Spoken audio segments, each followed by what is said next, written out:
नमस्कार, मी तुमचं स्वागत करते आपल्या चॅनलवरती। आज आपण साने गुरुजी यांच्याविषयी 10 ओळी मराठी निबंध देणार आहोत। चला तर मग व्हिडिओला सुरुवात करूया। तर पहिला पॉईंट आहे, पांडुरंग सदाशिव साने हे एक मराठी लेखक, शिक्षक, सामाजिक कार्यकर्ते आणि महाराष्ट्र भारत येथे स्वातंत्र्य सेनानी होते।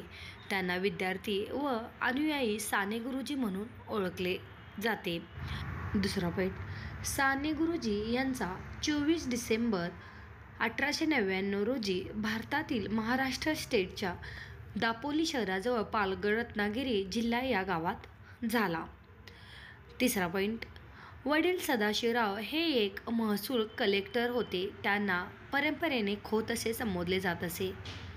चौथा पॉईंट, साने गुरुजी यांचे प्राथमिक शिक्षण दापोली तालुक्यातील पालगड या गावी झाले।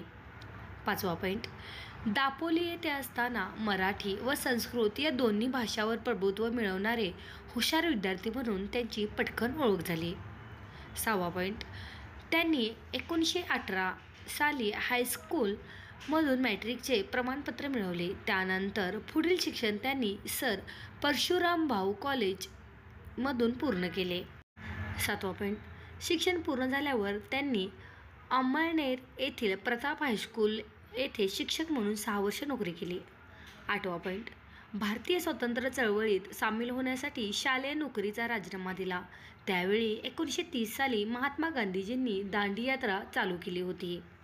9 पॉईंट, फैजपूर येथील अधिवेशनात महात्मा गांधीजींच्या विचारसरणीस अनुसरून त्यांनी महिला वाहने व ग्राम स्वच्छतेची इतर कामे केली।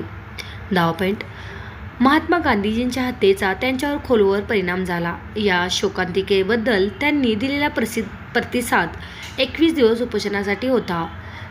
साने गुरुजी अनेक कारणामुळे देशाच्या स्वातंत्र्यानंतर खूप अस्वस्थ झाले। 11 जून 1950 रोजी झोपेच्या गोळ्यांचा अतिरेक घेत त्यांनी आत्महत्या केली।